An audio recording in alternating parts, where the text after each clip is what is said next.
आज ही Doubtnut app download करें। Doubtnut पर होगा अब आपके सभी मैथ्स, केमिस्ट्री, फिजिक्स और बायोलॉजी डाउट्स का सफाया। बस अपने क्वेश्चन की फोटो खींचो, उसे क्रॉप करो और तुरंत वीडियो सोल्यूशन पाओ। Download now. हेलो दोस्तों, देखिए हमारे पास क्या प्रश्न है। प्रश्न है, एक रम की बोतल में से एक चोर 10 मिलीलीटर रम चोरी करता है और इसे पानी की समान मात्रा से वापस भर देता है। ठीक है, यानी कि एक बोतल में जितनी रम की मात्रा थी उसमें से 10 मिलीलीटर उसने निकाला चोर ने, और जितना निकाला है उतना ही पानी डाल दिया ताकि मात्रा बराबर रहे, कम ना लगे। ठीक है, अब ये कह रहा है कि यह प्रक्रिया 2 बार और दोहराता है, यानी कि कुल मिलाकर 3 बार उसने शराब की चोरी की, रम की चोरी की 3 बार, और तीनों बार पानी मिलाया होगा। और अंतिम में ये कह रहा है कि लास्ट में बोतल में रम और पानी का जो अनुपात है वो 729 अनुपात 271 हो जाता है। तो प्रारंभ में बोतल में रम की मात्रा कितनी थी ये बतानी है मिलीलीटर में। ठीक है, अब एक बार समझिए आप, यहाँ पर आपको क्या करना है। देखो, अंतिम अनुपात मैं लिखता हूँ कि अंतिम समय में जो अनुपात था वो कितना था।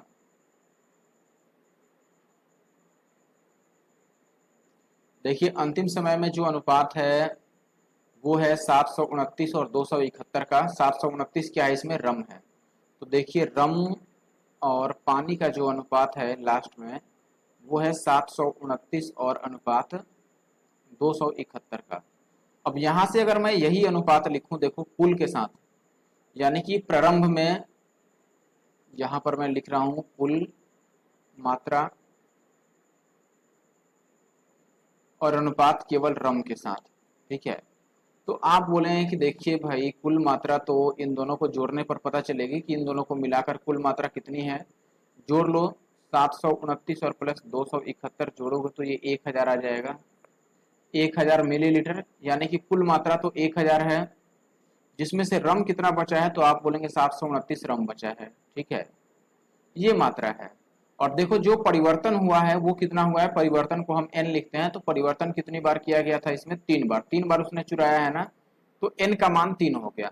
अब आपको करना क्या है, आप एक साधारण सा बात याद रखिए, जब भी ऐसा सवाल दिखे, जब भी लास्ट का अनुपात आपको मालूम हो तो आप क्या करेंगे, ये जो n का मान है जितनी बार परिवर्तन किया गया है ये यहाँ पर पावर चढ़ाएंगे, इसको आप लिखेंगे 1/3 और इसका भी पावर करेंगे 1/3।